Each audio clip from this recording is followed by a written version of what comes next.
حضرات فضل امام صاحب قبلہ تشریف فرما ہیں، ان کے حکم کی کتاب مجھے ملی اور اسے پڑھنا مجھ پر واجب ہو گیا کہ وہ کتاب میں پڑھوں، اور نیر بھائی کا حکم سر آنکھوں پر، ورنہ میں حقیر فقیر عبد ذلیل سراپے تقصیر گندہ ناتراش۔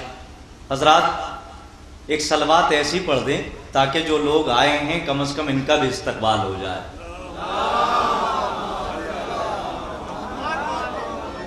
حالانکہ اس وقت تو لہجے کی گھنگرج کو بالائے طاق رکھنا ہے اور لہجے کو احتیاط کا لبادہ اڑھانا ہے اور محتاط کی سند دینی ہے اور محتاط ہو کے گفتگو کرنی ہے، اس لیے کہ نیر بھائی کے سامنے نیر بھائی نے جو نظامت کر دی ہے بس میرے لیے وہی بہت ہے۔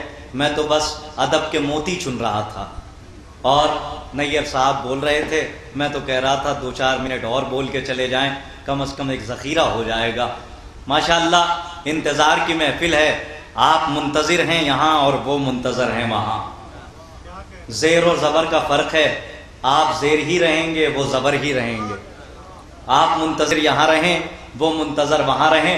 بس ایک جو انہوں نے حکم دیا ہے کہ وہ سلیقہ برقرار رہے، تو ماشاءاللہ متدین افراد، صاحبان لیاقت و استعداد، صاحبان فکر و نظر تشریف فرما ہیں، تو میں قرآن کی ایک ہی آیت اٹھاتا ہوں، کل من علیہا فان، ہر شے کو فنا ہو جانا ہے، ہر شے کو برباد ہو جانا ہے۔ حضرات جو چیزیں ادھر ادھر ہو رہی ہیں آپ انہیں بعد میں دیکھ لیں گے، لیکن اس سے پہلے نیر بھائی کو مجھے پیش کرنا ہے، اور یہ ایک بہت بڑا امتحان ہے خدا کی قسم۔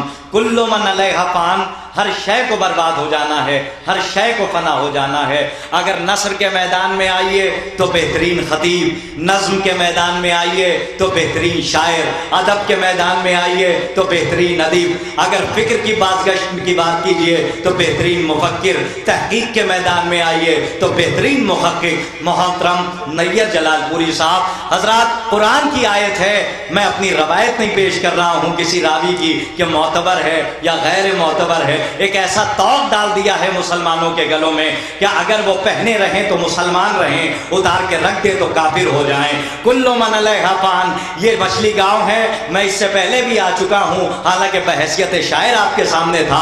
آپ کی منصفانہ فکر کی عدالت نے جو حق پسند انصاف کیا تھا اس سے بھی میں راضی ہوں اور آپ کی فکروں سے بھی راضی ہوں۔ میں یہ جانتا ہوں کہ آپ لہجوں کی گھنگرج پہ داد نہیں دیتے، آپ ترنم پہ داد نہیں دیتے ہیں، بلکہ مصروں کی ندرت پہ، لفظوں کی ندرت پہ داد دیا کرتے ہیں۔ کل من علیہا فان، ہر شے کو فنا ہو جانا ہے۔ ماشاءاللہ کاشتکار کا علم رکھنے والے بیٹھے ہوئے ہیں، میں گاؤں میں گفتگو کر رہا ہوں، میں گاؤں کا رہنے والا ہوں، ہر شے کو فنا ہو جانا ہے۔ ذاکرین بیٹھے ہیں، خطبہ بیٹھے ہیں، عتبہ بیٹھے ہیں، مفکرین بیٹھے ہیں، میں ایک کلیہ پیش کر کے جا رہا ہوں کہ فنا بقا کا دار و مدار ہی فنا پر ہے۔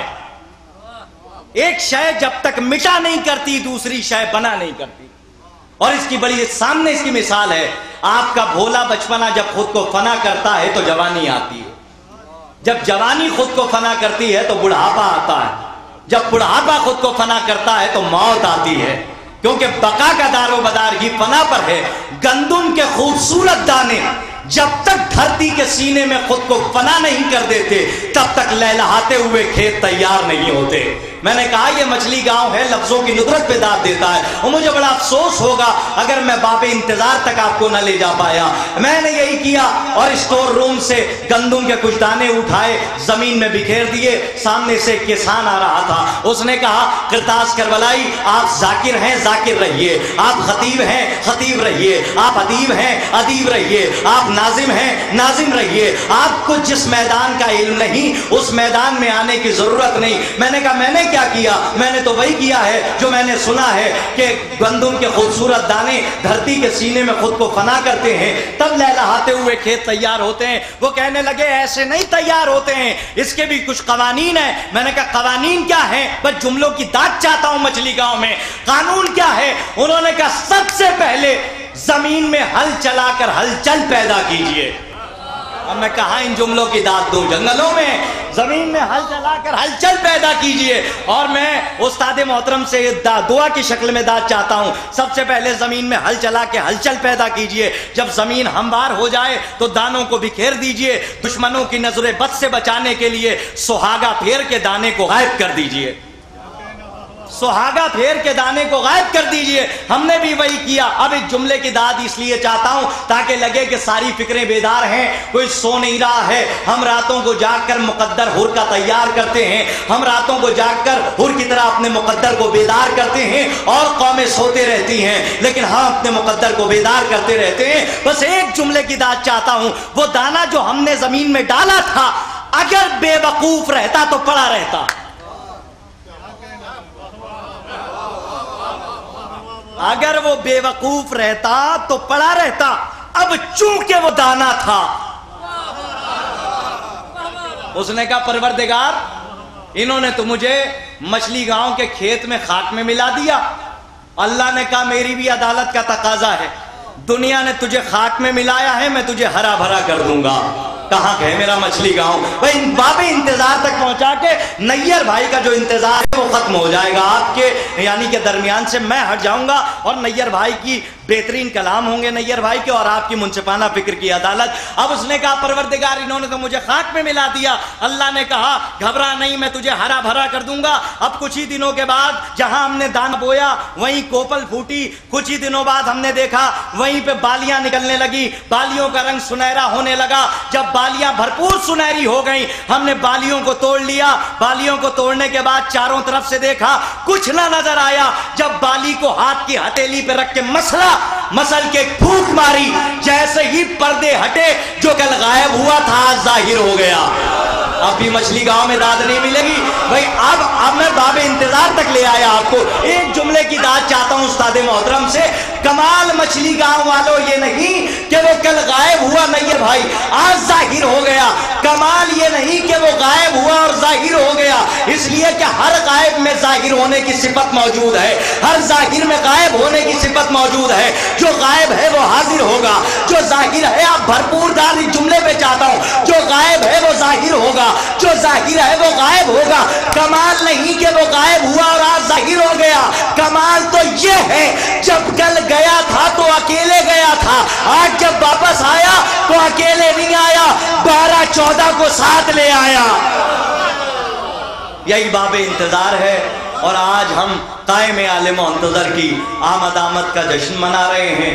آپ کی یہ دعاؤں کی شب ہے، قبولیت کی شب ہے. آپ کی دعائیں باب قبولیت پہ سجدہ ریز ہیں اور بوسیلہ چہاردہ معصومین بتوفیق الہی. آئیے میں صرف اور صرف 4 مصرے پڑھ دوں مولا کائنات کی بارگاہ میں، اور تاکہ لگے کہ یہ جو خلا ہے یہاں یہ پورا ہو جائے. آپ مجھے برداشت کر لیجئے گا، حالانکہ نیئر بھائی کو سنتے رہے ہیں آپ اور اس لہجے کی سلاست تو بہرحال نہیں آ سکتی، لیکن کم از کم میں آپ کو جوڑنا چاہتا ہوں، اس لیے کہ پہلی مرتبہ آپ کے دیار محبت میں ہوں. اور جب پہلی مرتبہ کوئی کہیں جاتا ہے تو وہ فکروں سے جڑنے میں بڑا وقت لگ جاتا ہے. میں 4 مصرے پڑھتا ہوں، بس رعایتیں دیکھیے گا صرف نیئر بھائی کو بلانے کے لیے کہ اچھا تقریر، ہاں ٹھیک ہے میں تقریر کرا دوں گا. نثر کا میدان ہو، نظم کا میدان ہو، حجت الاسلام والمسلمین مولانا پروفیسر صاحب فضل ایمان صاحب قبلہ تشریف فرما ہے. یہ میرے لیے سعادت کی منزل ہے، اور سب سے بڑی چیز یہ ہے کہ زندگی باب افتخار میں مسکرا رہی ہے. اس سے بڑی کیا کیفیت ہو سکتی ہے. میں 4 مصرے پڑھ دیتا ہوں کہ عادل دہر نے کیا عادل کیا ہے. دیکھو عادل دہر نے کیا، آپ کا یہ سناٹا طوفان میں بدل جائے بس اس لیے پڑھ رہا ہوں مصرے، ورنہ کوئی گنجائش نہیں تھی. عادل دہر نے کیا عادل کیا ہے. دیکھو اس کی تقسیم ہی دنیا سے نیاری نکلی. تم نے کعبے پہ جمع رکھا تھا قبضہ، پھر بھی 4 دیواروں میں سے ایک ہماری نکلی. تم نے کعبے پہ جمع رکھا تھا قبضہ، پھر بھی 4 دیواروں میں سے ایک ہماری نکلی. نیئر بھائی میں بھی کہیں سے تلاش کر لاتا ہوں، اور یہ آپ ہی سے سیکھا ہے کہ 4 دیواروں میں سے ایک ہماری نکلی. تم نے کعبے پہ جمع رکھا تھا قبضہ، پھر بھی 4 دیواروں میں سے ایک ہماری نکلی. دیکھیے رعایت لفظی اور جتنی بھی آپ کیفیتیں ہیں شاعری میں ڈھونڈیے، اس پہ داد مچھلی گاؤں میں ملتی ہے. آئیے میں بڑے ہی ادب و احترام سے گزارش کر رہا ہوں ایک ایسی شخصیت کہ جو سیاد لفظ اپنے فکر کے قید خانے میں لفظوں کو قید کر کے جب انہیں لبادہ آداب سے آراستہ کرتا ہے تو ادب کے موتی فکر کی ڈور میں پرو دیتا ہے، جس سے ایک تسبیح مرتب ہوتی ہے، لوگ پڑھ پڑھ کے نباز ادب ہو جاتے ہیں۔ ایسی ایک شخصیت ہمارے درمیان موجود ہے، خدا ان کی عمر طولانی کرے، ان کو صحت یاب رہیں گے، اور خصوصی دعا یہ ہے کہ کم از کم بڑے بہت ہیں، بزرگ کم ہیں، تو ان بزرگوں کی سلامتی کے لیے صلوات پڑھ دیا کیجیے آپ حضرات۔ میں گزارش کر رہا ہوں بڑے ادب و احترام سے، حرف التماس لے کے بڑھ رہا ہوں محترم پروفیسر فضل امام صاحب قبلہ کی خدمت میں کہ وہ آئیں اور اپنی مرصع اور مجلہ پرعلم تقریر سے مومنین کے قلوب کو منور فرمائیں۔ آپ حضرات کبھی کبھی بغیر کہے صلوات پڑھ دیا کیجیے۔ لا حول ولا قوة الا بالله العلي العظيم حسبنا الله ونعم الوكيل ونعم المولى ونعم النصير اعوذ بالله السميع العليم من الشيطان اللعين الرجيم بسم الله الرحمن الرحيم الحمد لله رب العالمين والصلاة والسلام على رسوله الكريم والسيد المرسلين وخاتم النبيين وشرف الأنبياء والمرسلين حبيبنا وسيدنا ونبينا وشفيعنا وأبي القاسم محمد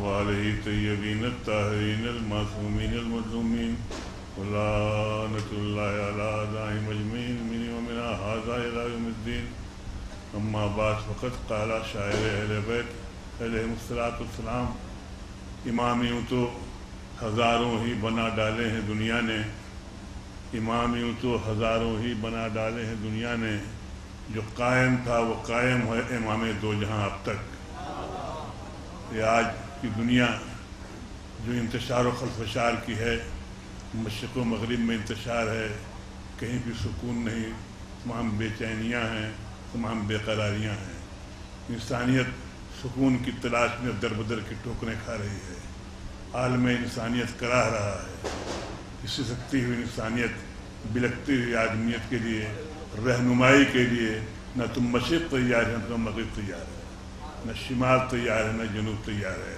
کیونکہ جو اپنے بنائے ہوئے رہنما ہوا کرتے ہیں ان کا کوئی اعتماد ہی نہیں ہوتا۔ ہم آج جس کے سر پہ تاج عظمت رکھتے ہیں اسی کے سر سے تاج عظمت اتار لیا کرتے ہیں۔ معلوم ہوا کہ آج کل کے جمہوری نظام میں بھی ہم 5 سال کے لیے جس کو منتخب کرتے ہیں اس کو 5 سال کے کبھی پہلے کبھی 5 سال کے بعد ہی اس کو ہٹا دیا کرتے ہیں۔ معلوم ہوا کہ 21ویں صدی کا بالغ نظر ذہن، 21ویں صدی کا تعلیم یافتہ ذہن، آج کے 21ویں صدی کا پڑھا لکھا اور سائنسی انکشافات پر بھروسہ کرنے والا ذہن سب کچھ کر سکتا ہے، مگر اس سے ثابت یہ ہوتا ہے کہ عوام کا انتخاب کبھی صحت کا معیار نہیں بنتا ہے۔ عوام جس کو منتخب کرتے ہیں اس کو ہٹاتے رہتے ہیں، تو عوام کا انتخاب کبھی صحت کا معیار نہیں بنتا ہے۔ اس لیے ضرورت ہے ایسے رہنما کی، ایسے راہبر کی جو اللہ کا بھیجا ہوا ہو، جو منصوص من اللہ ہو، جو معمول من اللہ ہو، کیونکہ جو دنیا کے رہنما ہوتے ہیں، دنیا کے جو رہبر ہوتے ہیں جنہیں ہم تلاش کرتے ہیں بقول غالب کہ چلتے ہیں تھوڑی دور ہر ایک تیز رو کے ساتھ، پہچانتے نہیں ہیں بھی راہبر کو ہم۔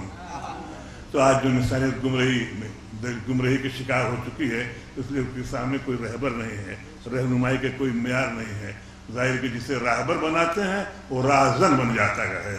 تو ایسے دور میں، ایسے حالات میں رہبر کی تلاش ہے، رہنما کی تلاش ہے۔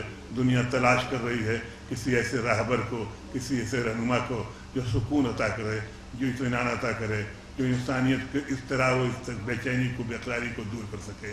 ظاہر ہے کہ ایسے راہبر کی تلاش کے لیے ہمیں ضرورت ہے کہ ہم اس کے در پہ جائیں، اس کی چوکھٹ پہ جائیں جہاں سے رہبری کا سلسلہ شروع ہوا ہے، جہاں سے رہنمائی کا سلسلہ شروع ہوا ہے، وہیں سے ہم کو رہبری ملے گی، وہیں سے ہم کو رہنمائی ملے گی۔ اور آج تک اتنی صدیوں سے جو ہم انقلابات دیکھ رہے ہیں، بہت سے عزم آئے، بہت سے وعد آئے، مگر ظاہر کہ عزم اور رواج سے کوئی فائدہ نہیں ہوا، چاہے کمیونزم ہو، چاہے سوشلزم ہو، چاہے امپیریلزم ہو، چاہے کیپٹلزم ہو، یہ جتنے عزم ہیں یہ بیکار کے عزم ٹھہرے، لیکن ظاہر کہ جو عزم اسلام نے پیش کیا تھا وہ اس بنیادی حقیقتوں کا مالک ہو کر کے آج بھی اپنی حقیقتوں کو منوا رہا ہے۔ ظاہر کہ اسلام اس عزم کا نام ہے، نہ کسی ملک سے اس کا تعلق ہے، نہ کسی سرزمین سے ہے، نہ کسی خطہ ارض سے ہے۔ اسلام ایک یونیورسلٹی کا نام ہے، ایک اسلام تمام وسعت حقیقت وسعت حیات کا نام ہے، جہاں کوئی ملک نہیں ہے، جہاں خطہ ارض نہیں ہے، کوئی ایک بھوکھنڈ نہیں ہے، تمام سرحدیں جہاں ٹوٹ جاتی ہیں وہاں سے اسلام کی عظمتوں کا آغاز ہوا کرتا ہے۔ جو ظاہر کی اسلام کی عظمتوں کو سمجھنے کے لیے صحیح رہنما کی ضرورت ہے، صحیح رہبر کی ضرورت ہے۔ اور آج کی دنیا میں جبکہ لوگ دیکھ چکے ہیں کہ کس طرح سے لوگ ٹھوکریں کھا رہے ہیں، تو ظاہر ہے کہ خالق کائنات نے اس کو اپنے پردے میں چھپا رکھا ہے۔ یہ مسرت الہی ہے کہ اس کو پردے میں چھپا رکھا ہے، کیونکہ تم تو کفران نعمت کرنے والوں میں ہو، اللہ کفران نعمت کرنے والوں کو پسند نہیں کرتا ہے۔ اس لیے جو ہے ملتا ہے، روایتیں ملتی ہیں کہ آج شب ولادت ہے امام عصر کی، امام آخر الزماں کی، اس کی شب ولادت ہے جو بقیت اللہ ہے۔ اور ظاہر ہے کہ جب روایتوں میں ملتا ہے کہ جب آپ کا ظہور ہوگا تو کعبے کی دیوار سے ٹیک لگا کے کھڑے ہوں گے، 313 اصحاب ہوں گے، اور یہ آیت ان کو ورد ہوگی زبان پر کہ بقیت اللہ خیر لکم ان کنتم مؤمنین۔ ظاہر کہ آؤ تمہارا اگر صاحبان ایمان میں ہو تو بقیت اللہ خیر لکم، تمہارے لیے خیر ہے، نیک ہے، اور خالق نے اسی دن کے لیے انہیں بچا رکھا ہے۔ تو خالق نے بچا رکھا ہے اپنے رہنما کو رہنمائی کے لیے۔ تو ظاہر کہ بقیت اللہ بھی آپ کا لقب ہے، قائم بھی آپ کا ہے، منتظر بھی ہے۔ اور ظاہر ہے کہ قائم و منتظر و مہدی یہ وہ الفاظ ہیں کہ جب القاب سامنے آتے ہیں تو ڈبل خزائی نے اپنے قصیدے میں جب قائم کا ذکر کیا تھا تو امام رضا کھڑے ہو گئے تھے اور اپنے سر پر ہاتھ رکھ لیا تھا۔ پوچھا لوگوں نے مولا یہ طریقہ خیال کیا ہے، طرز عمل کیا ہے؟ کہا یہ قائم وہ ہے جو قیام کرے گا، اور قیام کرنے کے بعد اس سر پر ہاتھ اس لیے ہے کہ اس کی خدمت میں پیش کیا جائے گا۔ تو یہ جذبہ یہ کیفیت پہنے چاہیے کہ لفظ قائم، اور دوسرے کے لیے کوئی قائم ہے بھی نہیں۔ اور یہ قیام انہوں نے کہا کہ قیام تو اور بھی لوگوں نے کیا ہے، ہمارے ائمہ نے بھی کیا ہے، سبھی نے قیام کیا ہے، مگر کہا کہ یہ قیام جو ہے یہ قیام آخری ہوگا، اس کے بعد کوئی اور قیام آنے والا نہیں ہے، کوئی قیام کرنے والا نہیں ہے۔ ظاہر کہ لفظ مہدی بھی ہے تو مہدی کے معنی ہدایت کرنے والا، اور ہدایت کرنے والے ہمارے سبھی علماء ائمہ رہے ہیں، مگر اس کے لیے اس آخر الزماں کے لیے لفظ مہدی مخصوص کر دیا گیا کہ یہ وہ ہدایت کرنے والا ہے کہ جس کے بعد کوئی ہادی پیدا ہونے والا ہی نہیں ہے۔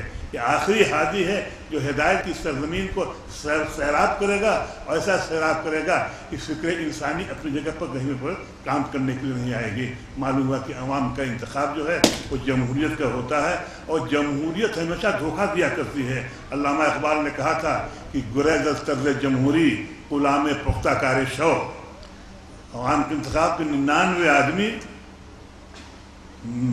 احمق چن لیتے ہیں، منتخب کر لیتے ہیں، 99 آدمی جمع ہو کر کے کسی ایک کو، اور ایک عقل مند اپنی جگہ پر اکیلا رہ جاتا ہے۔ علامہ اقبال کہتے ہیں گریز از طرز جمہوری غلام پختہ کار شوق کہ از مغز دو صدقر فکر انسانی نہیں آیا۔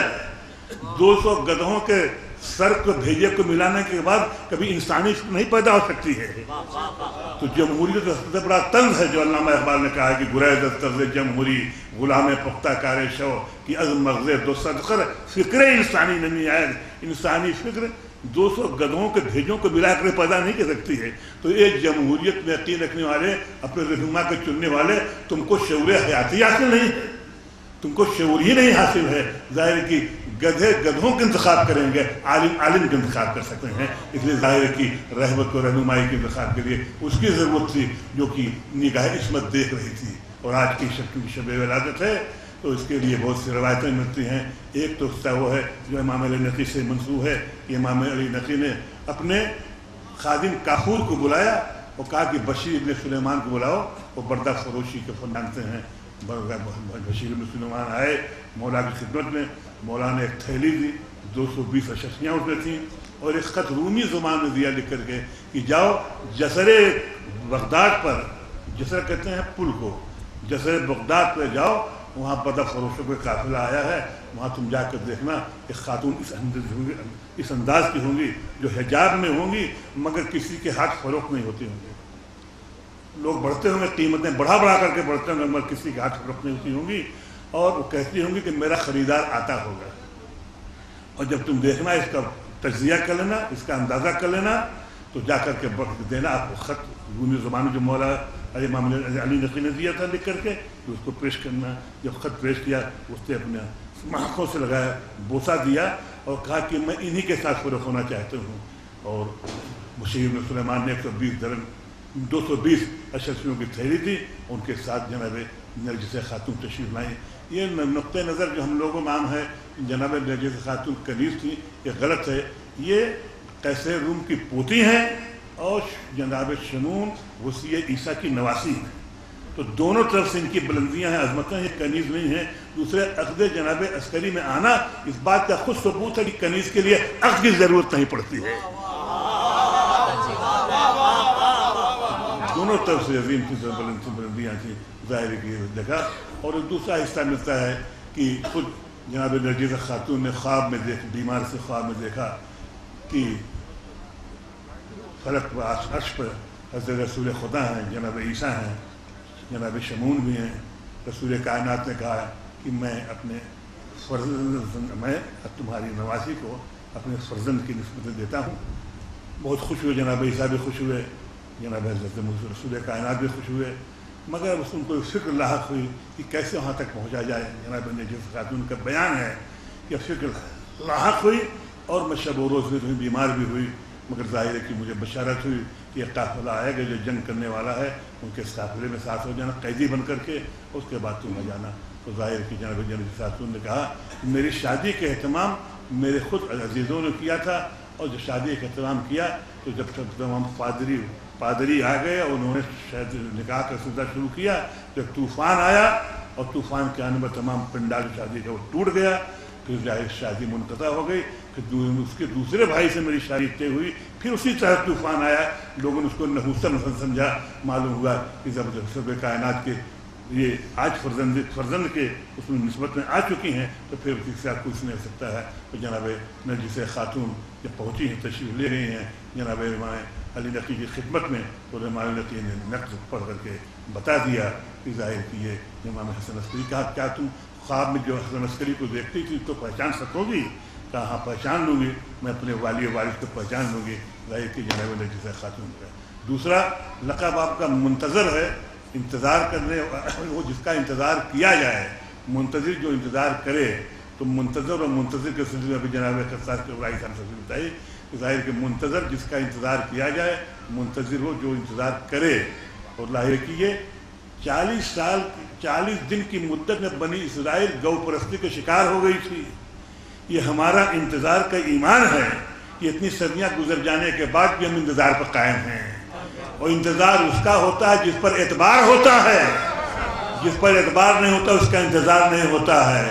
ظاہر کہ ہمارا انتظار ہمارا اعتبار بتا رہا ہے کہ وہ ہمارا زندہ ہے. اور ظاہر ہے کہ وہ آئیں گے جب نقاب رخ پلٹ کر کے آئیں گے تو اس انداز سے آئیں گے، ہاتھ میں دستار منتظبی ہوگی، چہرے پہ خال یوسفی ہوگا، اور اسے تابانی سے آئیں گے. دنیا دیکھے گی، معلوم ہے کہ منتقم خون شہید نے کربلا اب آنے والا ہے. اور ظاہر کی دنیا ظلم و جور سے بھر رہی ہے.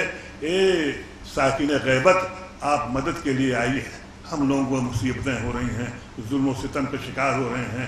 اب اتنی دنیا ظلم و ستم سے کب بھر جائے گی؟ اسی کے انتظار مولا کر رہے ہیں. مولا منتظر ہیں اور ہم منتظر ہیں. ظاہر کہ منتظر و منتظر کا جو ہے یہ ظاہر ہے کہ ساکن غیبت آ جائیں گے. تو ظاہر کی ضرورت ہے کہ ایسے ہم اپنے انتظار میں اپنے اعمال کو بھی بہتر بنائیں تاکہ اس قابل کو انتظار کر سکیں. اگر ہم اپنے قابل نہیں بنا پائیں گے انتظار کر سکیں تو ہمارا انتظار کوئی معنی نہیں ہوگا. اس لیے ظاہر کسی شاعر نے کہا تھا کہ آئیے مولا سپاہی آپ کے تیار ہیں. 110 سال کو جب جشن ہوا تھا تو یہاں کہا تھا مولوی باقر وزیر نے کہ آئیے مولا سپاہی آپ کے تیار ہیں، بچہ بچہ ہو گیا بلوان مچھلی گاؤں میں. آئیے مولا سپاہی آپ کے تیار ہیں، بچہ بچہ ہو گیا بلوان مچھلی گاؤں میں. وآخر دعوانا الحمدللہ رب العالمین.